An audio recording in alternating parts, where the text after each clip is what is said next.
네, 오늘 출애굽기 강의 13번째 시간이고요. 출애굽기 19장 말씀 통하여서 언약하시는 하나님이란 제목으로 하나님 말씀 함께 나누도록 하겠습니다. 네, 예배 계신 분들 다시 한번 인사할까요? 샬롬, 반갑습니다. 참 잘 오셨습니다. 네, 오늘 수요 예배 가운데 함께 하신 우리 귀한 성도님들 축복하고 환영합니다. 네, 출애굽기 19장 이제 하나님께서 이스라엘 백성들과 이 시내산에서 십계명을 주시는 이 언약을 약속을 하고자 하는 그런 내용이 펼쳐지게 됩니다. 그래서 이 시내산 언약에 대한 말씀, 이제 그 구체적인 내용들 십계명에 대한 이야기들을 이제 다음 주부터 나누게 될 것이고요. 이 하나님께서 이스라엘을 탈출시킨 이유, 하나님께서 아브라함을 택하셨고 그 아브라함에게 약속하셨던 그 가나안 땅, 그 백성, 내가 그 아브라함을 통하여서 큰 민족을 이루게 하겠다라고 하셨던 그 하나님의 약속이 어떻게 구체적으로 실현되는가? 하나님께서는 한 민족에게, 아브라함의 후손에게 약속하셨습니다. 내가 이 땅에 정말 죄로 인해서 타락해가고 하나님의 은혜를 누리지 못하는 백성에게 정말 이스라엘 한 민족을 택하여서 그들에게 복주고 하나님이 함께함을 통하여서 정말 다른 이들도 그 은혜 가운데로 돌아올 수 있게 하려고 하나님께서는 그렇게 아브라함을 택하셨고 이스라엘을 택하셨죠. 그리고 그들과 이제 출애굽을 통해서 하나님의 백성으로 변화시켜 가십니다. 그리고 그들과 이제 언약을 맺죠. 그래서 출애굽기는 이 언약에 대한 이야기가 가장 중심에 있습니다. 출애굽 물론 제목처럼 이집트를 탈출하는 이야기가 중심이겠으나 실은 10가지 재앙 그리고 출애굽하는 내용은 실은 오히려 금방 지나갑니다. 오히려 이 십계명에 대한 이야기가 언약에 대한 이야기가 시내산 언약이 가장 길게 나옵니다. 출애굽기는 크게 세 부분 나눠지죠. 첫 번째는 출애굽하는 이야기, 두 번째는 시내산에서 율법을 받고 하나님과 언약하는 이야기, 그리고 뒤에는 성막에 대한 이야기. 총 이게 세 부분으로 출애굽기는 이루어집니다. 그래서 이제 이 출애굽, 이 시내산 언약, 그리고 이 성막. 그래서 이 가장 중심에 있는 이 하나님과 언약한 이야기를 오늘 함께 이제 나누려고 합니다. 그래서 1장부터 18장까지는 이제 시내산 도착하기 전까지 이야기였고요.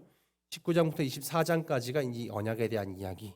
그다음 25장부터 40장까지가 이제 이 언약에 나오는 내용, 특히나 제사 제도, 그리고 제사를 하기 위해 필요한 성막, 그 성막의 모양과 성막의 제작에 대한 이야기가 펼쳐집니다. 그래서 저희가 우리 유초등부에서 이제 성막에 대한 그 체험들이 설교로 계속 되어지고 있고 그것을 함께 체험하고자 다음 주에 이제 비전 트립을 이 성막 세계 성막 센터로 가게 되는 건데 우리 성도님도 함께 하셨으면 좋겠습니다. 아무튼 이 언약을 통해서 이스라엘 백성들이 이제 세계의 여러 민족들 가운데서 하나님 백성으로 특별히 선발되게 됩니다.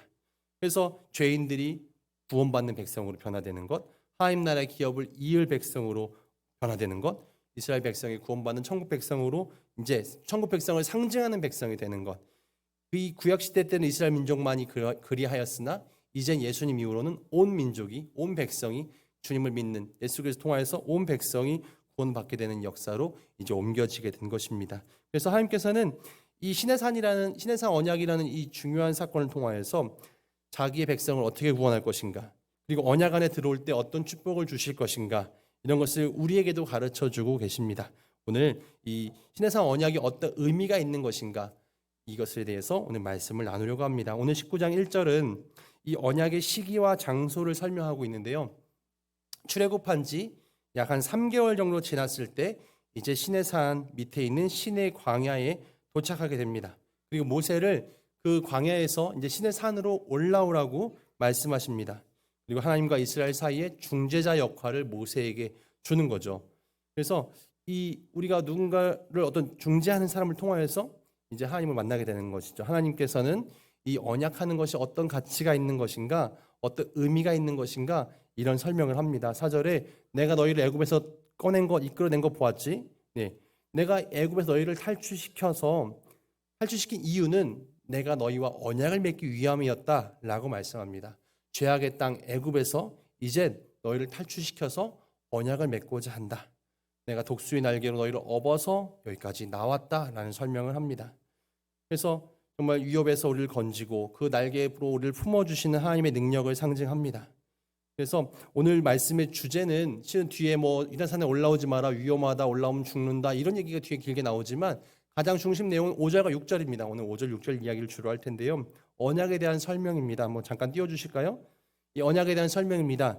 세계가 다 내게 속하였나니 너희는 내 말을 잘 듣고 내 언약을 지키면 너희는 모든 민족 중에서 내 소유가 되겠고 너희가 내게 대하여 제사장 나라가 되며 거룩한 백성이 되리라. 너는 이 말을 이스라엘 민족에게 자손에게 전할지니라 라고 말씀합니다.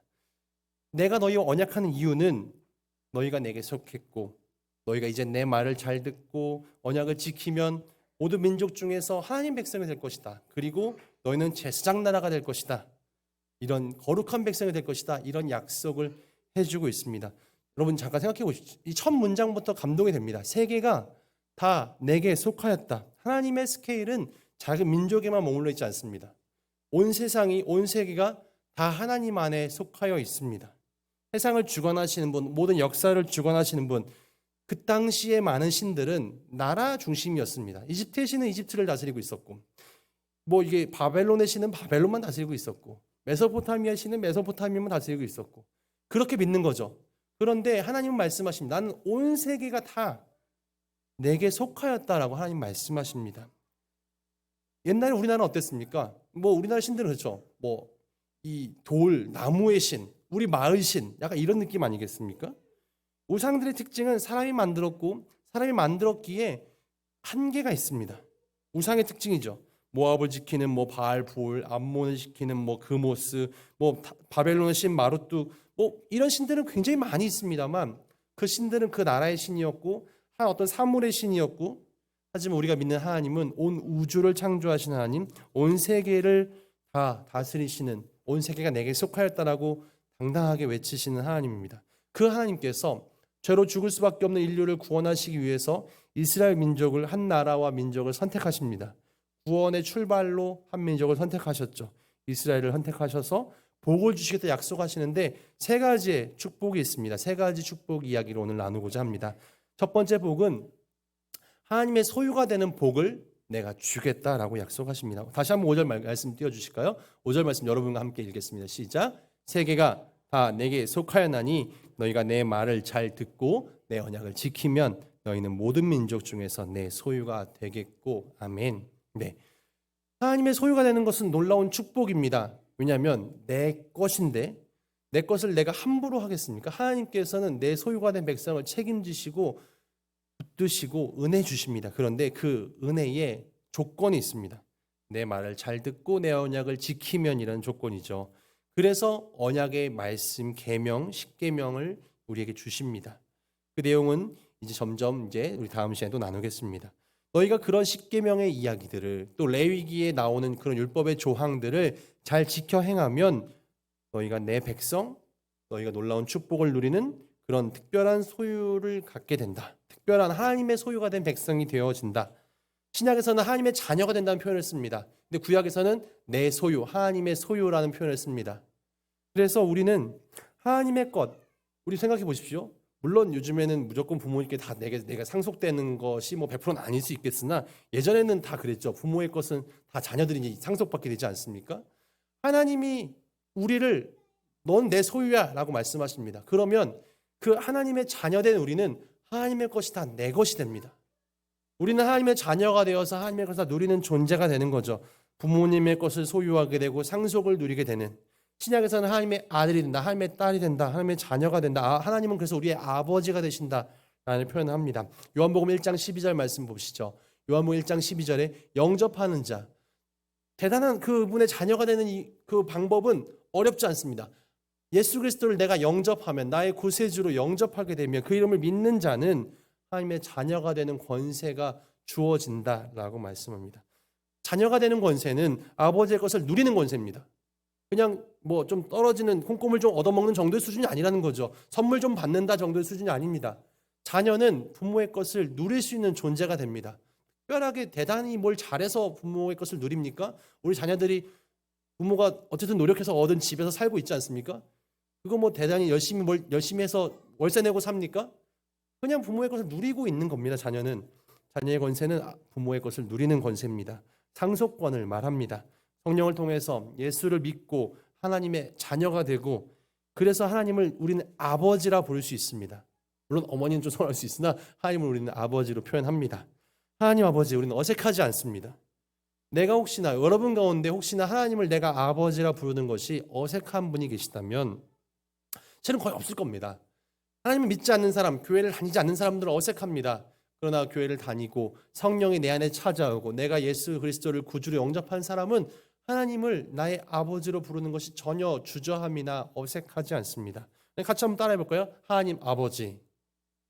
하나님 아버지. 어렵지 않지 않습니까? 성경에서 아빠 아버지라고 하기도 합니다. 네. 실은 로마서 8장 15절에도 하나님을 나의 아빠 아버지로 부르니라 이렇게 말씀하죠. 왜 성경에서는 우리가 하나님의 아들이 되었는가, 하나님의 자녀가 되었는가 강조하냐면 바로 이 하나님의 언약, 상속권 때문에 그렇습니다. 하나님의 것을 누리고 하나님의 것을 가지는 것, 하나님이 우리의 주인 되고 우리는 그 주인 된 하나님의 자녀가 되는 것, 하나님과 언약을 맺게 되면 하나님 나라의 백성이 될 뿐만이 아니라 하나님 것을 누리는 존재가 되는 것. 이 복을 왜 우리는 마다하겠습니까? 사단의 종으로 죄에 매여 끌려다니다가 죽을 백성이었는데 이제 우리가 하나님의 나라에 들어가서 하나님 나라의 복을 누리는 존재가 되었다는 것, 영원히 살게 되는 복을 누린다는 것, 이것을 마다할 이유가 전혀 없습니다. 이것을 분명히 우리는 알고 믿기 때문에 하나님 나라 백성으로 살려고 하는 겁니다. 그래서 그 자녀로서 떨어지지 않기 위해서 그 언약을 지키려고 노력하는 거죠. 내가 하나님을 선택합니다. 하나님이 원하지 않는 것을 내가 하지 않기로 다짐합니다. 오늘 저와 여러분이 하나님과 언약을 맺었고 예수 그리스도를 통하여서 언약을 맺음으로 하나님의 자녀가 되었습니다. 이 땅에서의 하늘의 복을 누릴 뿐만이 아니라 저 천국에 들어갈 수 있는 하나님의 자녀의 복을 우리는 누리고 있습니다. 그 복을 나만 누리는 것이 아니라 우리 자녀도 확실하게, 또 우리가 속한 우리의 이웃들에게, 우리의 부대의 귀한 장병들과 소중한 우리 동료들에게 전할 그런 사명이 우리에게 있습니다. 두 번째, 하나님과 언약한 이스라엘 백성이 누리는 복은 바로 제사장 나라가 되는 축복입니다. 제사장이라는 말의 뜻은 그 자체가, 보통 제사장 하면 뭐 목회자나 목사나 아니면 뭐 사제나 뭐 옛날에 뭐 그런 특별한 사람들만 생각하지만 이 중재자, 중간 역할이라는 뜻이 있습니다. 이 제사장 나라라는 것은 중재하는 나라가 된다는 뜻입니다. 이스라엘 나라에게는 특별한 사명을 주십니다. 너희가 하나님 나라의 소유가 되면 하나님을 알지 못하는 나라, 하나님을 알지 못하는 민족, 하나님을 알지 못하는 수많은 사람들에게 하나님을 전하는, 하나님을 보여주는 그런 역할을 하는 중재자로서의 역할을 하는 나라가 될 것이다라는 겁니다. 그러니까는 모델이 되는 민족, 모델이 되는 나라, 하나님을 보여주는 그런 민족으로서 이스라엘 하나님 택하셨다는 거죠. 전 인류에게 하나님 다, 물론 모든 민족을 다스리시고 모든 민족을 다 주관하시는 하나님이시지만 전 세계에 흩어져 있는 사람들을 하나님이 직접 다 만나시는 것이 아니라 특별히 한 민족을 선택하셨습니다. 이스라엘 민족이 어떤 변화됨을 통하여서 이스라엘 민족의 하나님의 법도를 지키는 그 모습을 통하여서 다른 민족들도 그렇게 다가오기를 하나님 바라셨던 거죠. 하나님의 구원 계획은 이런 전도의 사명이고 또한 선교의 사명이었습니다. 너희가 내 백성으로 사니까 이젠 중재자가 되어서 그 모습을 옆에 전달하고 보여줘라라는 거죠. 그래서 이 땅의 모든 민족이, 모든 나라가 하나님의 나라가 되고 하나님의 뜻을 이루는, 하나님의 뜻을 행하는 그런 민족이 되게 하는 것, 그 계획이 누굴 통해서? 하나님 나라 백성을 통하여서, 제사장 나라가 되는 이스라엘 통하여서, 제사장의 나라가 될 이제 하나님 백성 된 우리를 통하여서, 예수를 믿는 수많은 사람들이 제사장이 되고 하나님의 뜻을 전하는 자가 되어서 내가 예수를 믿고 구원받아 이제 하나님 백성으로 이 땅에 살면서 복을 누릴 뿐만이 아니라 우리를 통하여서 하나님을 알지 못한 이들도 하나님 백성이 되게 하는 것이 제사장 나라가 되는 우리가 누릴 실은 축복이고 놀라운 사명입니다. 예수님 말씀하신 너희는 세상의 소금이다, 너희는 세상의 빛이다. 세상에 그런 역할을 해야 되는 것이 실은 그리스도인이죠. 나만을 위한 인생이 아니라 종교의 역할은 늘 타자를 위함입니다. 내가 복받고 내가 잘되고, 실은 신은, 하나님은 나만 잘되기를 위해서 우리에게 사명을 주진 않으십니다. 내가 하나님을 사랑하고 믿으면 하나님은 자녀를 책임집니다. 그러니까 내가 더 복 주세요라고 난리를 치지 않아도 하나님의 자녀를 책임지고 복을 주십니다. 근데 우리의 역할은 정말 내가 빛되게, 내가 정말 소금되게 이웃에게 복을 나누는 인생을 살고 있는가, 그렇지 못한 인생인 것인가. 내가 정말 세상의 빛을 비춤으로 우리의 착한 행실이 하나님께 영광을 정말 드러내는 삶이 되어야 합니다. 베드로전서 2장 9절 볼까요? 그래서 베드로는 너희가 이제 하나님의 자녀가 되었다면 이렇게 살아야 됩니다라고 우리에게 설명해 줍니다. 베드로전서 2장 9절입니다. 그러나 너희는 택하신 족속이요 왕 같은 제사장들이요 거룩한 나라요 그의 소유가 된 백성이니 이는 너희를 어두운 데서 불러내어 그의 기이한 빛에 들어가게 하신 이의 아름다운 덕을 선포하게 하려 하십니다. 우리는 어두운 데 있었습니다. 근데 우리를 어두운 데서 불러내셔서 그 하나님의 빛을 비추는 존재가 되게 하셨습니다. 그래서 우리의 선한 아름다운 덕을 세상의 그 어두운 데 여전히 있는 사람에게 전하라고 이야기하십니다. 실은 우리 군대의 존재 이유도 아름다운 덕이 아닌 폭력과 욕망과 욕심으로 점철된 악한 세력이 누군가를 파괴하고 누군가를 고통스럽게 만드는 일을 하지 못하도록 만드는 아름다운 덕을 전하는 일입니다. 평화를 수호하고 악한 이들을 막아내는 것, 이것이 아름다운 덕을 전하는 일이기 때문에 우리는 이것이 옳다라고 믿는 거죠. 폭력은 정당될 수 없지만 더 큰 악을 막기 위해서는 우리가 이것이 최선이라고 믿고 있는 것이기 때문에 이 역할을 하고 있는 것이지 않겠습니까? 우리를 빛으로 불러내셨습니다. 그래서 여전히 어두운 가운데 있는 이들에게 아름다운 덕을 전하는 것, 이것이 우리에게 주신 하나님의 사명인 것이고 그 덕을 선포하는 거죠. 그래서 하나님의 놀라운 능력을 우리는 선전해야 합니다. 베드로서 2장 10절로 12절까지도 제가 읽어드립니다. 너희는 전에 백성이 아니더니, 예수님 말씀, 베드로는 이야기합니다. 우리는 그때는 하나님 백성이 아니었다. 이제는 이제 하나님 백성이요, 전에는 긍휼을 얻지 못하였더니 이제는 긍휼을 얻은 자니라. 사랑하는 자들아, 거류민과 나그네 같은 너희를 권하노니 영혼을 거슬러 싸우는 육체의 정욕을 제어하라. 너희가 이방인 중에서 행실을 선하게 가져 너희를 악행한다고 비난하는 자들로 하여금 너희의 선한 일을 보고 오시는 날에 하나님께 영광을 돌리려 하려 함이라. 이제 우리가 어둠이었고 전에는 하나님 백성이 아니었고 그랬지만, 예전엔 너희가 악행을 행한다고 평가받았을지 모르지만 이제는 달라져야 한다. 이제 우리가 정욕을 제어하고 육체도 제어하고 이젠 우리 선한 일을 통해서 악하다고 말할 수 없는 삶을 살아라는 겁니다. 그래야 하나님 빛이 전해진다라는 거죠. 너희가 전에는 어둠이었고 하나님 백성도 아니었고 엉망이었다.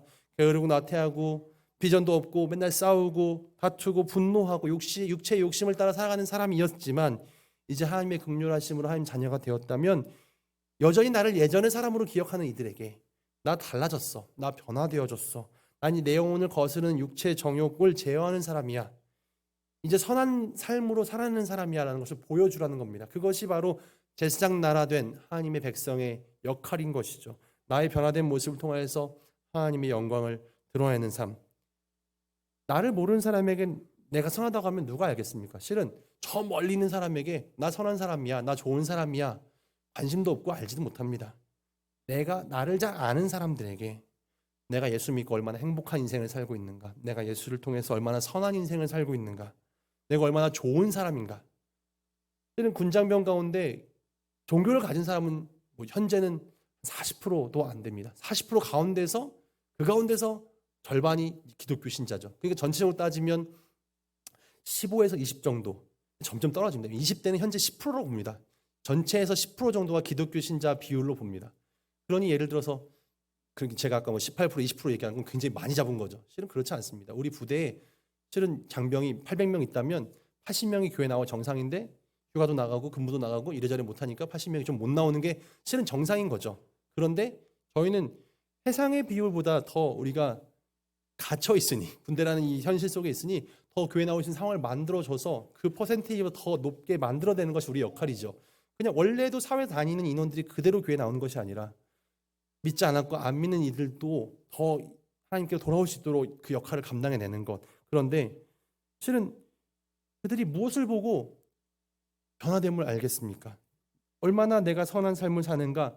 실은 그렇게 교회 다니는 10%의 사람들에게만 우리가 사랑을 베풀고 하나님을 전하는 것을 목적을 삼으면 안 되고, 실은 정말 선한 사람, 교회를 다니지 않아도 종교를 가지지 않아도 우리가 그리스도의 사랑을 전하면서 우리가 상담을 통해서 사랑을 통해서 바른 인간됨을 통하여서 정말 좋은 인간됨이 어떤 모습인가를 보여주고, 근데 그 본질이 뭔가 봤더니 하나님의 그 속성이 예수 그리스도를 배우는 사람이어서 신앙생활을 하고 있는 사람이어서 그분이 바른 삶을 살고 있구나, 올바른 삶을 살고 있구나, 정직하고 좋은 사람이고 사람에게 선대하는 사람이고 괜찮은 사람이고 나랑 좀 인연을 계속 가져가도 좋을 만한 사람이고, 이런 모습을 계속 보여줘서 그런 사람들도, 그렇지 않은 용사들도 변화될 수 있도록 실은 해야 되는 것이 우리의 역할인 거죠. 그 모습이 하나님께 영광 돌리는 모습입니다. 우리가 하나님 믿는 사람으로 살아내서 아닌 사람들도 하나님께 돌아올 수 있는 그런 은혜가 주님의 있기를 주님의 이름 축원드립니다. 이스라엘 백성이 하나님의 언약을 지켰을 때 누리는 또 다른 복은 거룩한 백성이 되는 복입니다. 6절 말씀 볼까요? 오늘 9장 6절 말씀입니다. 너희가 내게 대하여 제사장 나라가 되며 거룩한 백성이 되리라. 넌 이 말을 이스라엘 자손에게 전할지니라. 거룩이라는 말은 구별된다는 뜻입니다. 구별된 백성. 세상 속에 살지만 세상과는 조금 다른 사람. 실은 불교에서 불교를 상징하는 꽃이 있죠. 이 꽃은 뭡니까? 홍명무사님? 연꽃이죠. 네. 왜 연꽃이 이 불교를 상징하는 꽃이 되었을까요? 보통 이 연꽃은 어디 자랍니까? 저수지 같은데, 이게 호수 같은데 있죠. 근데 이 뿌리를 어디 내리고 있습니까? 이 강 바닥에, 물 바닥에 뿌리 내리고 있기 때문에 진흙 가운데 있습니다. 진흙이나 깨끗하지 않은 물에서 주로 자랍니다. 그런데 이 불교에서는 이 세상을 더럽고 뭔가 지저분한 진흙 같은 곳, 그런데 그 가운데서 바른 삶을 살아낼 때 이 연꽃같이 아름다운 모습으로 드러낸다. 그래서 실은 불자, 이 연꽃과 같은 삶을 살아야 된다라고 이야기합니다. 그래서 불교에서 말하는 삶을 8정도라 이야기하는데, 오늘 불교 얘기 조금 하려고 해요. 이 8정도가 뭐냐? 8가지 바른 삶. 그래서 정견, 네, 바르게 보고, 정사유, 바르게 생각하고, 정어, 바른 말을 하고, 정어, 바른 행동을 하고, 정명, 네, 그렇게 바른 것을 보여주고, 정진, 수행을 하고, 정념, 이렇게 정념, 정정진, 이렇게 8가지 길을 이야기하는데, 실은 근데 그 바른 삶의 기준이 사람에게 있습니다. 근데 구별하라는 뜻은, 그 원리는 성경과 비슷한데, 우리는 그 기준이 사람에게 있지 않고 하나님께 있습니다. 성경은 이야기합니다. 이 솔로몬은 이 가시밭의 백합화라는 표현을 씁니다. 이 가시밭의 백합은 노래도 부르죠. 근데 가시밭의 백합화는 세상은 정말 가시밭 같습니다. 근데 그 가운데서도 우리가 성도로 구별되게 산다는 것은 그런 가시밭 속에서도 백합화를 피워내는 삶이라는 겁니다. 경쟁하고 시기하고 다투고 그렇게 살지 않고 그 가운데서 주님 백성으로 정말 백합화를 피우는 것처럼 깨끗한 삶으로 살아낼 때, 구별된 삶을 살 때 하나님께서 우리를 구별되이 만들어 주신다는 겁니다. 정말 사도 바울은 로마서 8장 18절에 이렇게 이야기합니다. 고난 속에서도 우리는 변화되어져야 한다. 생각하건대 현재의 고난은 장차 우리에게 나타날 영광과 비교할 수 없도다 라고 사도 바울은 이야기합니다. 내가 거룩한 백성으로 산다는 것, 구별된 백성 산다는 것은 가시밭 같은 길이지만 실은 그 가운데서 우리는 아름다운 모습으로 정말 칭찬과 명성을 얻을 수 있는, 장차 우리가 얻을 영광과 비교할 수 없는 어려움이기 때문에 이겨내야 합니다. 신해산 언약을 통해서 3가지 축복을 이야기하십니다. 하나님의 소유가 되고 제사장 나라가 되고 또한 이 정말 하나님께서 주시는 구별된 거룩한 백성이 된다. 우리가 그렇게 구별된 백성, 하나님의 소유, 제사장 나라가 되기 위해서 지켜야 될 언약들, 그 법들에 대해서 우리 또 다음 시간에 알아가도록 하겠습니다. 언약의 내용에 대해서도 배우게 될 겁니다. 이게 우리가 계속해서 하나님 말씀의 의미와 깊이를 알아감으로 하나님 뜻을 발견하고 하나님 뜻에 합당하게 살아감으로 우리의 인격이 변화되어지고 또 하나님의 뜻을 통하여서 정말 우리 가정이 회복되어지고 세상 속에서도 선한 영향력을 드러낼 수 있는 그런 가치 있는 인생이 되었으면 좋겠습니다. 제가 어제 그 수업을 듣다가 이 젊은 세대와 어떻게 소통할 것인가 그런 주제로 이제 교육을 좀 듣다가 제가 젊은 장병들과 얼마나 내가 소통이 되는가 이런 고민을 많이 좀 하게 됐습니다. 그래서 제가 우리 성권이 군종병과도 소통을 잘 못하는 것 같아서 우리 부대원들과도 소통을 잘 못하는 것 같아서 그래서 제가 이제 반성을 되게 많이 했습니다. 반성을 막 하다가 저희 딸들하고도 소통을 잘 못하는 것 같아서 더 많이 큰 반성을 하면서 왜 이렇게 나는 잔소리를 많이 할까 이런 생각을 이제 하게 된 겁니다. 그래서 그런 생각을 막 하고 이제 반성을 하고 있었습니다. 근데 저희 이제 아내 사모님께 문자가 왔어요. 딸들하고 이제 아빠 없이 이제 노는데 이제 뭐 나름 굉장히 즐거운 시간을 보내고 있더라고요. 제가 부럽게 물론 저도 즐거운 시간을 보냈지만 근데 엄마가 아내가 얘기했다는 겁니다. 딸들한테 야 우리 너무 아빠 없이 재밌게 잘 있다 막 이런 얘기를 했나 봅니다. 그랬더니 은솔이가 둘째가 아빠가 있었으면 분명히 정리하라고 했을 거예요. 이렇게 대답을 했다는 겁니다. 제가 늘 잔소리하거든요.